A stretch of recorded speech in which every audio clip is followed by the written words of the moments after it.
What's up, everybody? Rivera here, the absolute best LGBTQ comedian in the world.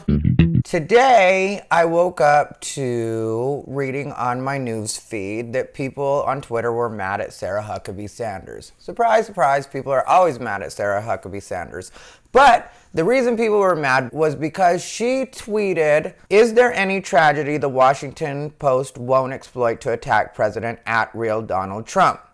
The evil act of anti-Semitism in Pittsburgh was committed by a coward who hated President Trump because at POTUS is such an unapologetic defender of the Jewish community and the state of Israel." So people went nuts because they were saying that Donald Trump will take any opportunity he has to attack other people, blah, blah, blah. And really, I think at some point, somebody is going to need to just be the bigger person. And if you know that that's not going to be Donald Trump, but you want the world to get better or you want to see things get better, then there does come a time when you just have to be the bigger person and be the change that you want to see.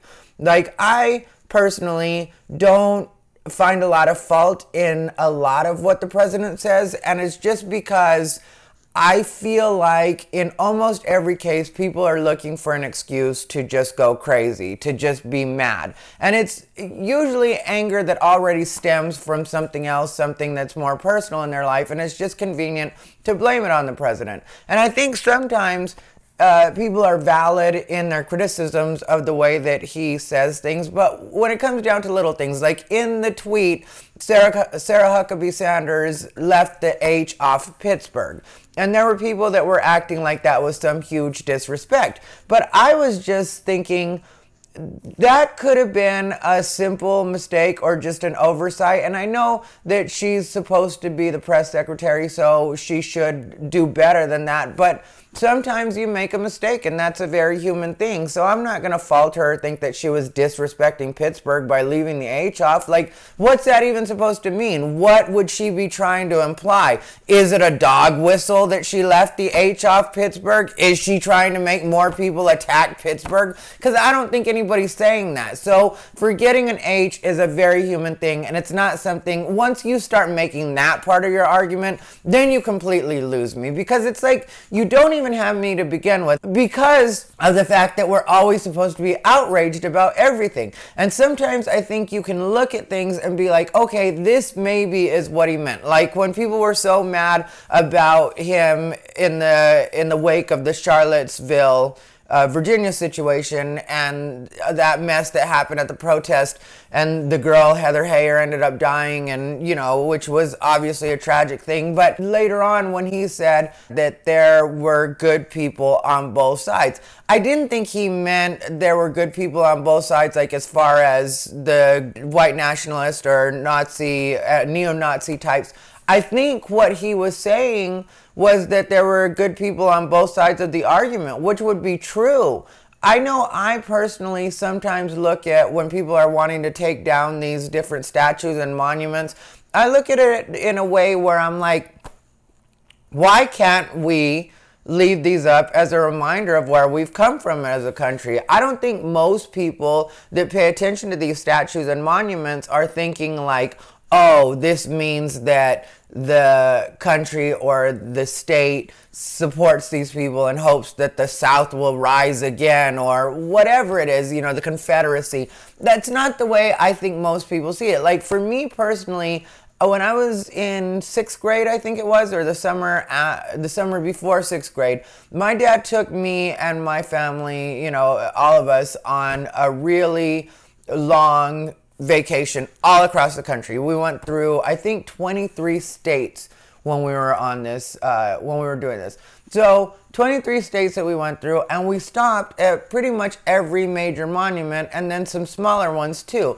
And it's kind of cool to sometimes see where things happen and what that has grown into now. Like if you look at, the best example I can give you is if you look at the Alamo in San Antonio and the way that the city has just sprouted all around the Alamo. Like, a lot of times people, when they think of the Alamo, think it's going to be like on the outskirts of town. I just had a friend that we went, he's a comedian as well. We went to El Paso to perform, or excuse me, San Antonio. The Alamo is in San Antonio.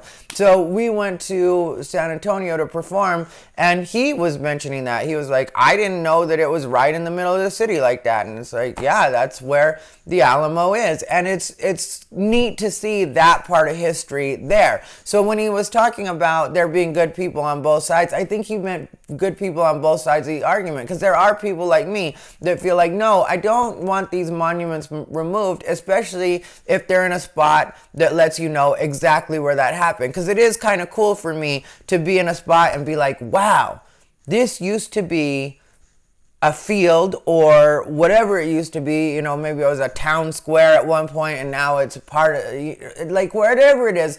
It's cool for me to see exactly where something happened. So if they're like, you know, this is where the battle of such and such happened, I'm like, all right, well, suddenly now I'm interested, because history is kind of coming to life for me. And maybe there's young kids that can be kind of inspired by that, or, you know, just get it. Because right now, with the way that education works and stuff, and computers, and the fact that we're all on our smartphones all the time, I think anything we can do to make it so young people are interested in learning or feel like they have some connection with the past is also important. So there's also that, you know, but instead of focusing on that, everybody just got like, he's saying that the neo-Nazis are okay for what they did, and he's saying, and it's like, no, nobody's saying all that. Does everything have to always come down to it must be some kind of somebody stoking some kind of white supremacy? Or not everything is based in that. And I really don't feel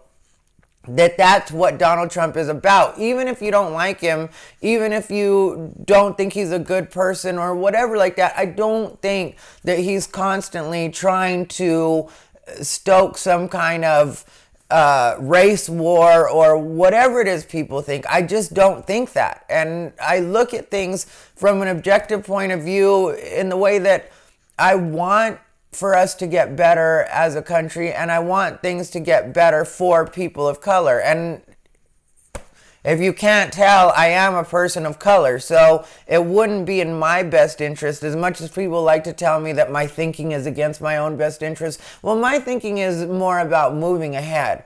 My thinking is more about trying to get to a better place, not only me personally, but as a country. I would like to see my country become a better place. And I gotta tell you, as a person that's traveled quite a bit, I have traveled quite a bit, not only within this country, but outside of the country, which is more what I focus on when I say this. We have it pretty good here. So while we may have a lot to work out, when we definitely do have our problems, as far as LGBT rights, as far as the way we treat women, as far as the way people of color have been able to grow in the last, like, look at the last 50 years. Look at the last 20 years. Look at the last 20 years where we've gone from LGBTQ plus to where we are now, and then tell me that our country is shit. Even with Donald Trump, if you consider that to be a backslide, which I don't necessarily think that to be a backslide, you know? I don't think that Donald Trump is the worst thing to ever happen to this country.